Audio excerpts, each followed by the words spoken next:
man here. The $30 million man himself, Brian Burns, who seems very agitated in that photo, by the way. Maybe got some of that. I think he stepped on a Lego. Ooh, that does hurt. That does. Yeah. Bet you get that corner. Oof. Yeah. They're upside down. That's not good. So on the season, 17 games, all starts, 71 tackles, 8.5 sacks, 18 QB hits, 42 hurries, 4 batted passes, 17 tackles for loss, 8 passes deflected, and 2 forced fumbles. A 79.2 PFF grade, 82.9 PFF pass rush grade, and 61.8 run defense grade, which I got to say I think is low. I feel like he's a better run defender than what PFF was giving him credit for. I don't know. Maybe I'm crazy. And PFF, again, guys, it's not the Bible, it's not the end all, but it's a good gauge at times of what someone's good or bad at for somebody who just wants to casually browse and look to see how they're doing, basically. The eye test tells me he's not a 61.8 run defense guy. Yeah, no. That I'd disagree with. So listen, everyone out there who's just tuning in for the first time to the podcast. Drew has not been easygoing on Mr. Burns here all season long. I have not, and that's what I was about to get into, because here's the question. Was he worth $30 million this year? Now, don't get me wrong. I love the way Brian Burns plays. I really do. I have no issues with the way he plays.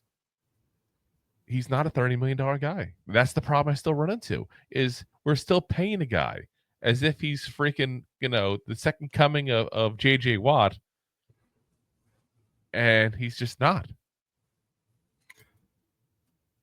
Now, he was also injured all year. I got to give the guy a lot of credit for playing through pain, playing through injuries in a season that, quite frankly, was over halfway through it, if not sooner. Probably sooner. Like, he played every single game, 42 hurries, that's a lot of hurries. 8.5 sacks, not that high, but he's not a high sack guy. We said that going into it. Don't expect a high sack total with him. He does anywhere from 8 to 11 sacks a season. That's what he does. That's standard for him. But 17 tackles for loss, that's pretty good. And I think tackles for loss is one of those stats that is not talked about enough. Because who cares who I hit behind the line of scrimmage? I hit somebody behind the line of scrimmage. Why is it the guy who gets the sack is like, ooh, he got a sack. He sacked the quarterback. But the guy running back 3 yards behind the line of scrimmage is looked at like, oh, good night. Why is it more important to sack the quarterback a yard behind the line of scrimmage than it is to get to the running back who's 5 yards behind the line of scrimmage? 100%. I almost wish there was a stat, and maybe we can contact PFF on this. It'd be kind of fun to see how they respond, because they'd be the guys who look into this kind of metric. Like, I want to hear negative yards. You know what I'm saying? Like, I want a total on how many yards were negative, like for the tackle for loss, sack, whatever the case may be, because of that player.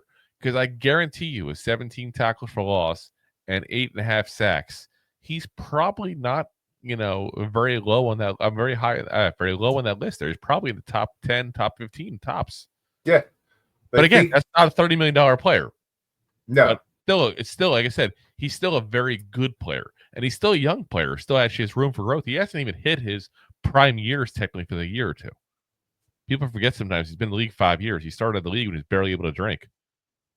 Most times it's like late 20s, early 30s are like the prime time for an edge rusher. That's when they learn the knowledge and the skills where stuff becomes second nature to them, and they gain all these moves at that point over time. So, we'll see. I think with time he's going to get better. I really do. I still think that. I just don't think he'll ever live up to the contract. I think we just have to kind of swallow pride and deal with that. See, I'm going to disagree with that. Like, I understand what you're saying. I do agree mostly what you're saying, but also it's the modern NFL. It's not the NFL of 10 years ago where you look at $30 million to an edge and it's amazing. And 5 years from now, that's going to be like going right for a top 15 of those in the league. And you can make the argument that he's up there. I don't know. I look at it's a change in the market. Like, look at wide receivers. When we said who was the first player in the wide receiver room that got paid $18 million, and we went, really? That's crazy. How many players in the wide receiver room are getting paid $20 million now? I know, but I know, like I said, he has the third highest average for money for the year there, the AAV, on his contract. The only ones higher are Josh Hines Allen and Nick Bosa. TJ Watt is less. Myles Garrett is less. Danielle Hunter is less. Montez Sweat, Rashawn Gary, Max Crosby. I mean, these are all players that are making less per year than Brian Burns. But not for long. That's what I'm saying. We'll see. I mean, I feel like that's like a Daniel Jones kind of situation. We talked about that with Daniel Jones, but the next one coming up is actually TJ Watt and Danielle Hunter, because both of them after next year become free agents. Only ones coming out this year, I'm going to look right now, Hassan Reddick and Khalil Mack. And after what happened last year with Reddick, I don't know how valuable he's going to be. And Khalil Mack obviously is at the end of his career. He's not who he was at all. He's 34 years old. So, we'll see what happens there. So, all righty. Anyway, good year. Just still overpaid. Yeah. If you like that clip, then you will love the full episodes too. Find us on your favorite podcast app and look for us on all your favorite social media platforms. Thanks so much. Please, I'm begging you. Please subscribe.